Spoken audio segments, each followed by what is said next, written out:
Love this podcast? Support it and sponsor today. Simply head to ozcastnetwork.com for details. Boys, there's been a very cheeky survey come out which has come out to find out which country in the world is the most promiscuous. Yes, so this is a worldwide study. I find these studies so funny. It's a classic one that we talk about on the show where it's like, imagine being the research team doing this one, being paid to find out which country gets dirty under the sheets the most. Like, imagine being paid for that research project. Yeah, it's an interesting one. And once again, there's a lot of other things that we could be studying, but here we are. Just a bunch of scientists with porn star mows and clipboards. Project Bump Ugly. Love it. So there's been a worldwide study and it's looked at 45 countries' sexual habits and gave a global promiscuity index score.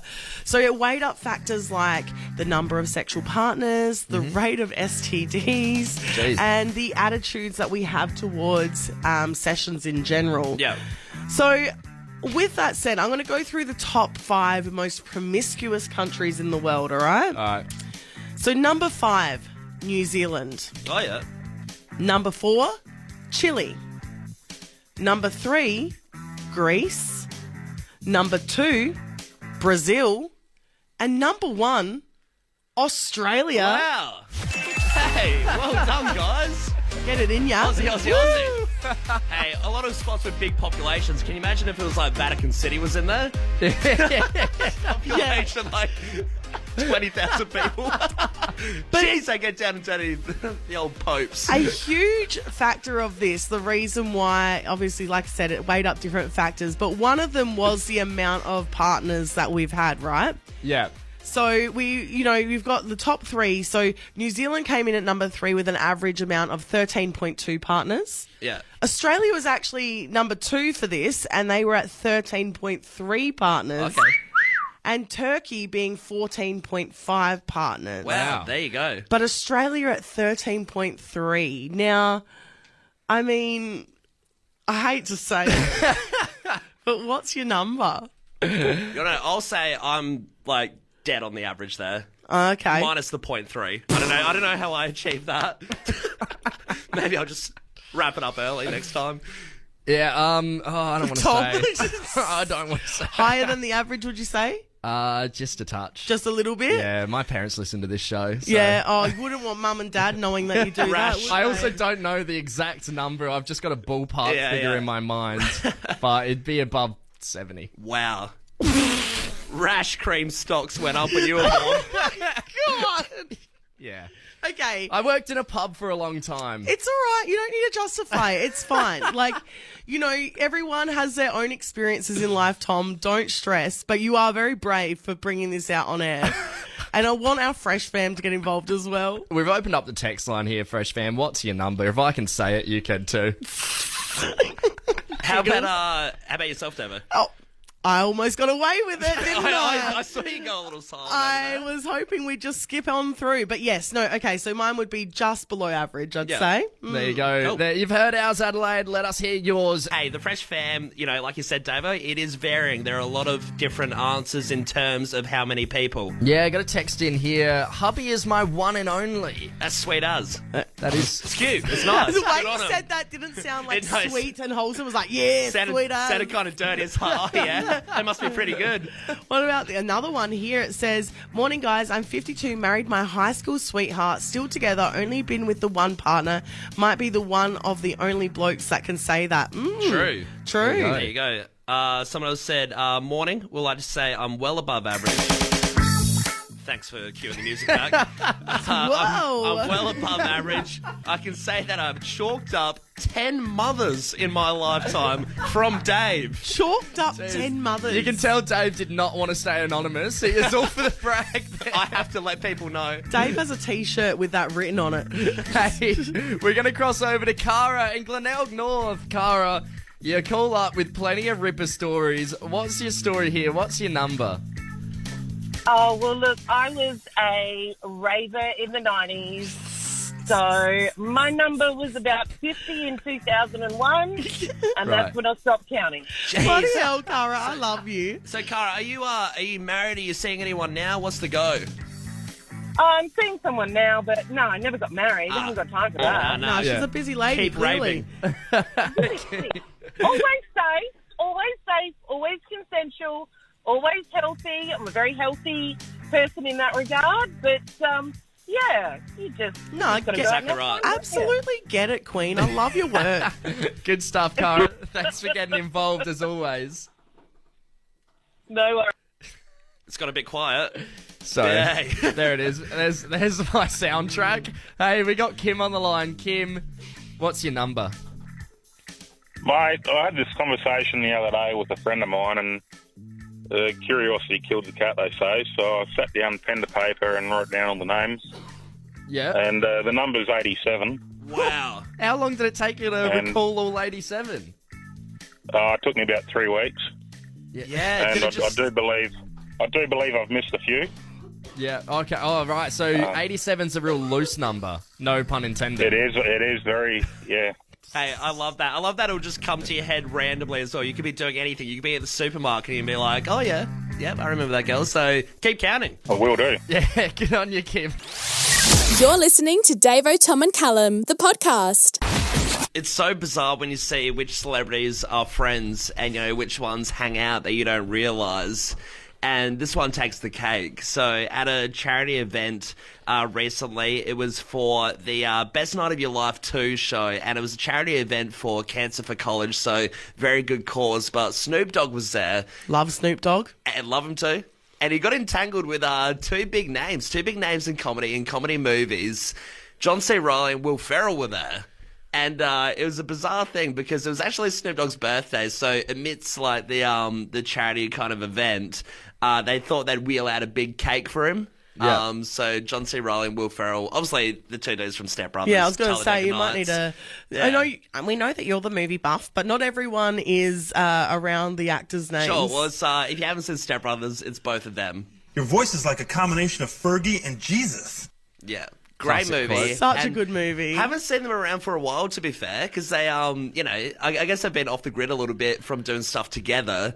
But it's nice to see them both at this event, and they wheeled out this massive cake for Snoop Dogg and sung happy birthday to him and everything. It was pretty funny. Snoop Dogg was trying to have a puff on stage, and it ran out of juice. He didn't have any flame to it anymore, so he knelt over and lit it up on the birthday cake. On the candles. Yeah, midway his birthday celebration is like, hang on, this thing's out, and he just uses the candle cakes. Snoop, you're meant to blow out the candles. So what brought these two iconic stepbrothers back together after, 15 years? Well, pretty much they're doing this charity event, and I guess they wanted to take the opportunity to not only do the birthday thing, but they also wanted to hop on stage and do an iconic song from the Step Brothers movie. Boasting hoes. I gotta have me in my boasting hoes. Benina, piece of Santa Maria. That's Yeah. about as much as we can play, and even that's risque. But yeah, they got Snoop Dogg to perform their classic Prestige worldwide hit from the movie. That's it, they're back. Prestige Worldwide is back. And if you haven't seen it, check it out online because it is a pretty cool video if you do love the movie to see them perform it with Snoop Dogg. Obviously, Yeah. one of Snoop Dogg's favourite movies as well, apparently. So he got the best Oh, birthday no of his life. doubt. You'd be sitting there laughing his head off watching that. You're gonna need a bigger podcast. Davo, Tom and Callum, the podcast. I've stumbled across a video on Instagram recently, and I mean, it's a strange one because I think this is going to be a pretty polarizing view for a lot of people, especially you, Dave. Oh, okay. Interesting. I'll play out the full clip for you now, and you just tell me what you think. Oh, here we go. If I put the seat up to urinate and then put it down after I'm done, at your request, that is 2 seat repetitions per urinary event. This arrangement means that if you go into the bathroom, you can just sit down and urinate and leave with 0 seat repetitions per urinary event. Would it not then be a fair and equitable marriage arrangement, creating a scenario where we are both responsible for only 1 seat repetition per urinary event? Oh. I've got heaps to say, but we'll keep it quite simple, won't we? The man's How used, petty is this man? I wouldn't say it's petty. The man is a man of logic, and he's come to the conclusion, hey, we can have the same amount of movements when we use the toilet seat as opposed to guys putting it down and putting it up. 2 movements. For the sake of playing devil's advocate here, Davo. Oh yeah. Here we go. I think, if you're a guest in someone's home, right? Nah, you can't leave the seat up. If you're in a public setting, you can't leave the seat up. But if you're in your own private home and you do live with your partner in a relationship, then I think he is hitting a few fair points here. I like how you said, you wouldn't be able to slide this one out at someone else's house. Can you imagine at a dinner party? Just like trying to convince everyone at the table, like, no. Who left the seat up? Who didn't flush? Who's left the seat up? It's like, hang on, let me show you this video. So, Davo, I want to hear your opinion now. In terms of being in a relationship in your own home, if you have you have a partner, right? You're married, you're engaged, you're just dating, whatever. Thank you so much for believing in me for having all of those things. What do you think about this? The one seat repetition per person. I think if I've got a partner that is this petty, then I need to leave immediately. You need to evaluate some things. I just think I mean, we did speak about this briefly off air, but I do think the polite thing to do always for anyone is to put the full seat down. And I think we both have a bit of an agreement there. But for this argument's sake, of course. Yeah.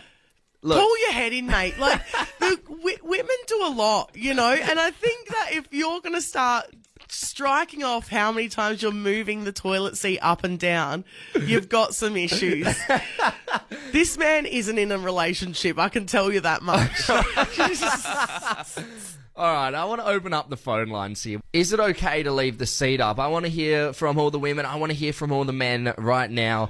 Give us your views. Is it okay to leave the seat up? One other thing I will say, it's repulsive when you walk into a toilet and both seats are up. It's not, no one wants to see that. Yeah, it's not great. It's not great. Exactly. But I mean, if you do want to text in, of course, you might have the same opinion as Davo and think, hey, this is all just completely stupid. Just ladies, rise up. It's a toilet seat. This is absolutely blown up and plenty of people getting involved. And I got to say, everyone's sort of on the one side of, hey, just put it down. People saying both the seat and lid needs to be down. It's common courtesy. Another person saying it's just basic hygiene. Yeah. There's a lot of different opinions going around here. Absolutely. And like I said, when you walk into a bathroom and both seats are up, it is confronting. It looks horrendous. We are going to go to the phone lines now. We're going to Golden Grove. We've got Rebecca on the line. Rebecca, what's your opinion? Is it okay to leave the seat up? Oh, never, ever. It doesn't matter whether you're male or female. You are an animal if you flush the toilet with the lid up. That is, yuck. What would the reception be if, someone's come to your house as a guest and they've left it up? Would you confront them, or would it just be something you think about and attach to their name for their whole life? No, I wouldn't say anything, but I would secretly think, oh, you're an animal. You're secretly judging. Yeah, exactly. It's just gross. Yeah. If people knew the lid up, flushing, you are covering the whole room and yourself with God knows what. Nah. That's disgusting. But Rebecca, what do you reckon of this bloke in the video? He's talking about how, equality and having the two seats up and down. Like, it is outrageous, right? No, I don't think so, because I've got a 25-year-old son that was kind of his argument, but I like the lid down.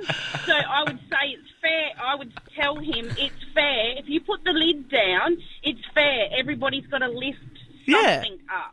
That's true. That's true. I love that it was a family discussion, though.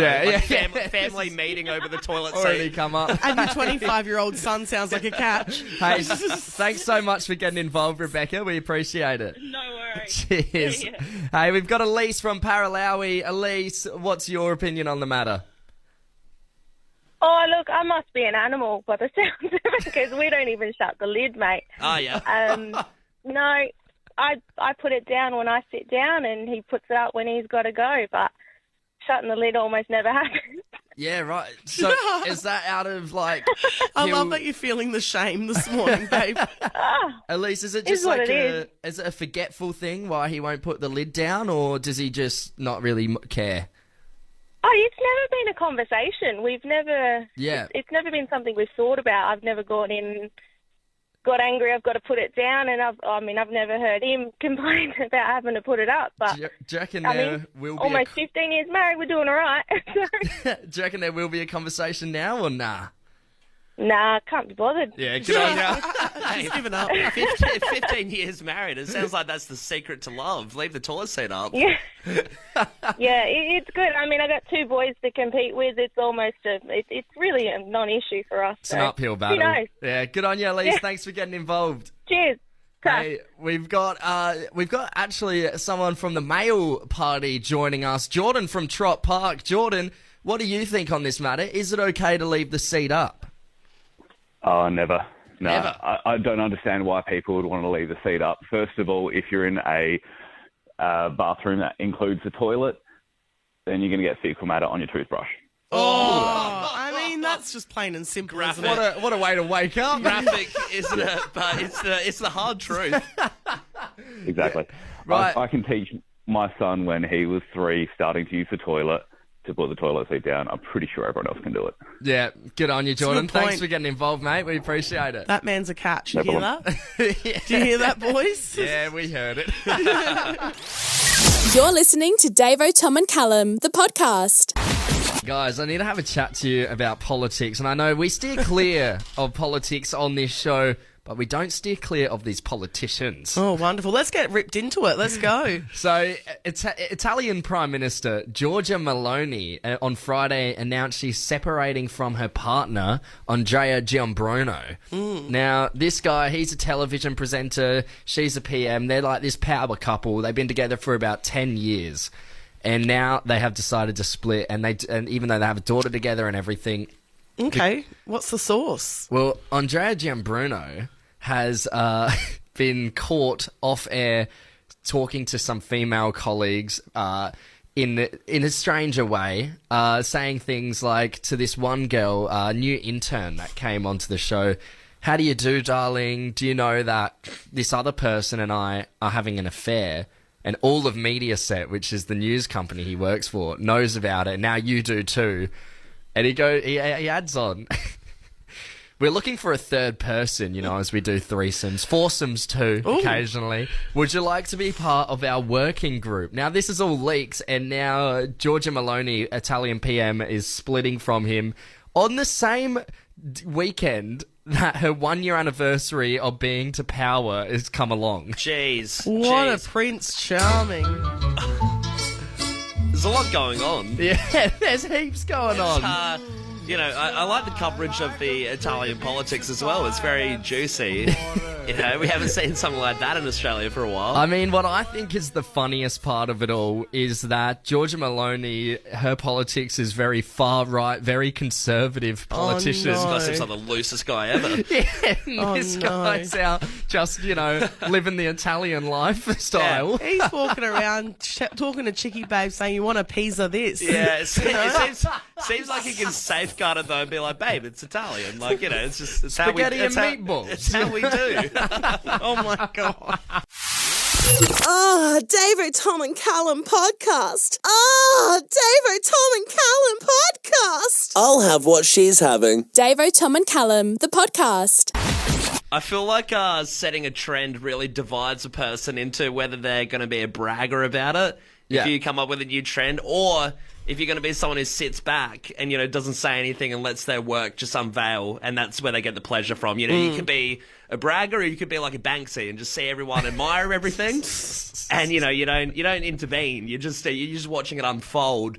But I saw the other day probably one of the biggest traits of a bragger, someone who thinks they've started a trend, which I most definitely know they haven't, and they've still bragged about it viciously. Right. Okay, So- you're staring at Tom. It's not Tom, is it? It's not Tom. It's not you, Okay, Davo. okay. No, it was a random man. I was sweating a little bit just then. I was like, God, what have I said? Get the towel out. But when he said he was a bragger, I thought, is he looking in the mirror? Because that is absolutely right up to Callum's no crap. reflection in here. It's But I was Got the webcam on. I was in Zambrero the other day, and I'm going up to order my burrito, and there's a man in front of me. And I don't know if you know, if you haven't been to Zambrero in a while, there is a new option on the menu for your burrito to be toasted. Lovely. It's great. It's Okay, great. yeah, I that got sounds it. good. It was awesome. It really compacts everything so it doesn't fall out, and it's really nice. And a little bit of crunch, no doubt. Yeah, it's awesome. But the guy in front of me, has noticed the toasted burrito on the menu, and he starts claiming to the Zambrero worker, the person behind the counter, saying, I was actually one of the first people to get the toasted burrito before it was even on the menu. So I was getting it and then he started explaining. He starts explaining to the Zambrero worker, being like, "Hey, I'd always get the toasted burrito before it was even on the menu. It was just like a bit of a cheat code thing that you could ask for, but no one really knew about it. And he was the first person in his friend group to do it." Oh my God, my eyes have just rolled out of my head. Oh, the worker hated him. Yeah, it was I bet. real dry conversation. And then he proceeded Did he, when you asked for your toasted burrito, did he turn back and be like, "Yeah, mate, you know why I started that one"? He's patented it. Like, he wants a little bit of money every time someone gets a toasted burrito. He just comes up to me and he's like, "That'll be $2, mate."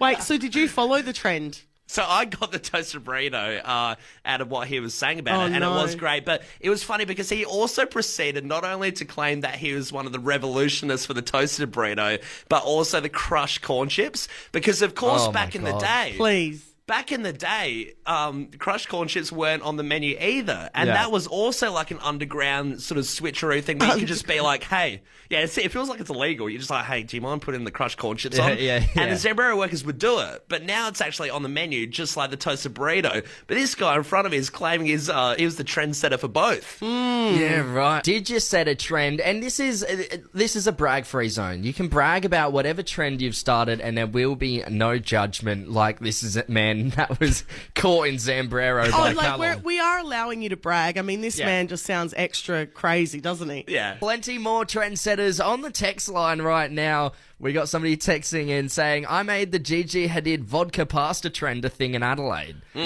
Can't say I've heard of it, so can't be that good of a trend. Someone else said, "I pioneered the use of the word slay in my office." Yeah. Okay.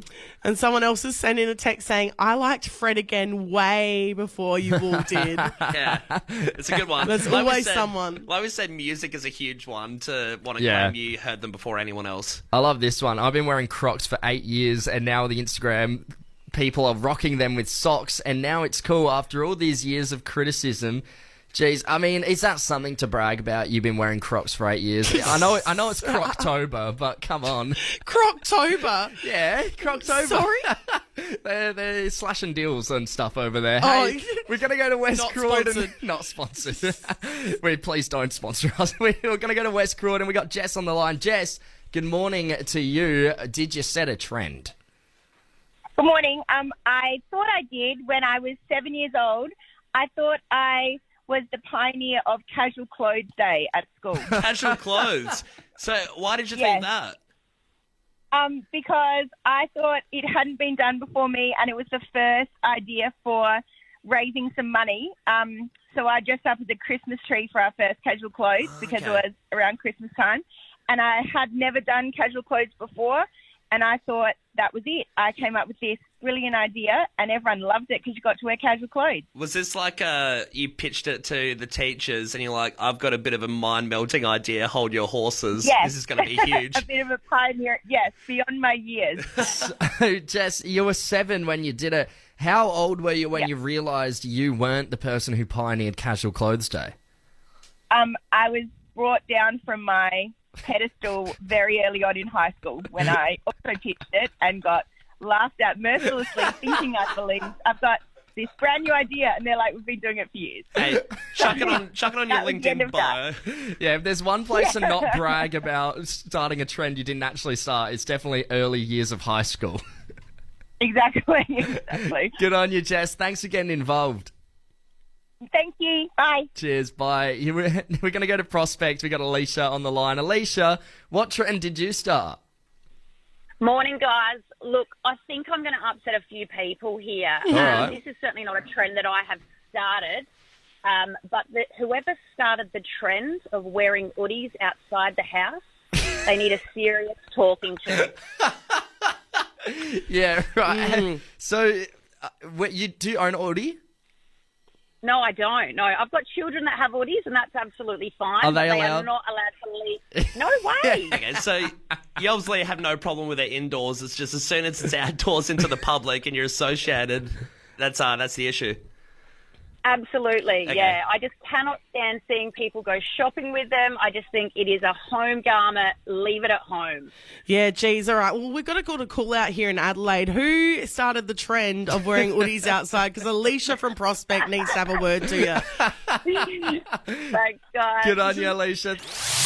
You're listening to Davo, Tom and Callum, the podcast. So Britney Spears, she's been all over the news in recent years, of course. Obviously, the Free Britney movement was massive. We freed Britney, and hey, since looking at her Instagram lately, I'm wondering whether that was the right choice.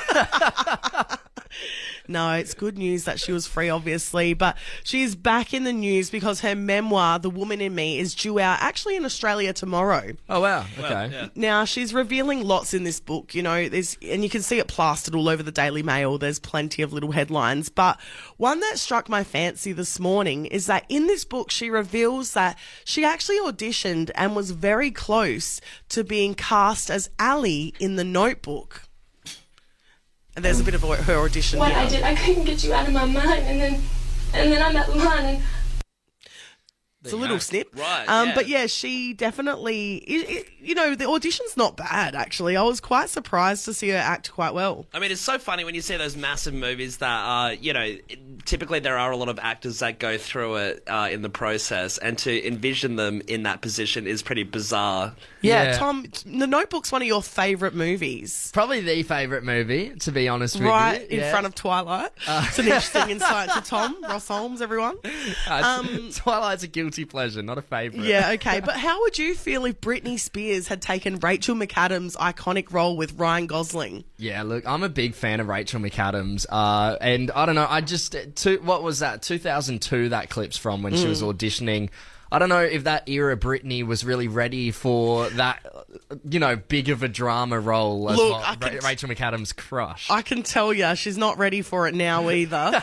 There's no way. But no, she ended up turning it down, and she said it was a good thing because she goes into too much character acting, and she would have been acting like a 1940s lady running around the place, and not good. Imagine her next hit. Yeah, definitely. One of the big ones I remember reading about was DiCaprio would always take roles in Hollywood, and everyone was pretty much getting sloppy seconds to him after Titanic because he was so popular and so young. But one that DiCaprio turned down was American Psycho to play Patrick Bateman. Yeah, which went okay. to Christian Bale. So that would have been a whole nother mix of that movie. Well, DiCaprio and Bale had a thing where Bale would audition for one role and DiCaprio would audition for the same. One of them would always get it, and they'd never get the role that they wanted. Yeah, definitely. I think Bateman went for Titanic. Bale, sorry, yeah. Patrick Bateman doesn't exist, thank God. But Bale went for Titanic, and yeah, it was this always mixed match between them, this rivalry. Yeah, I mean, even I love picturing these people in the roles that they were obviously gonna play. And George Clooney was actually going to play Ryan Gosling's role in The Notebook. Jeez, imagine Britney Spears and George Clooney in The Notebook. It wouldn't be my favourite movie. No, certainly. Be a bit different. Sitcoms are another classic one as well. I remember seeing a bunch of audition tapes for The Office US. Seth Rogen was going to play a character in there. He did an audition.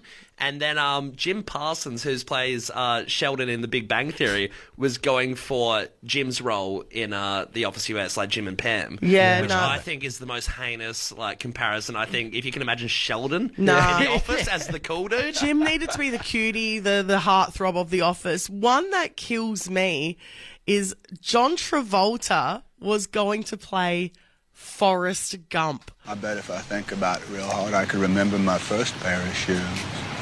Mama said they'd take me anywhere. I think he might be able to pull it off slightly. I just keep picturing him in that movie Hairspray in the mum outfit as Forrest Gump. We can't have it. What about, you told us off air, Vince Vaughn was going to go for the role of Joey in Friends. Imagine this guy. Hey, nice clothes, gentlemen. I didn't know the Salvation Army was having a sale. How you doing? Once again, I reckon he could do it. I have all faith in Vince Vaughn. Love this podcast? Support it and sponsor today. Simply head to AuscastNetwork.com for details.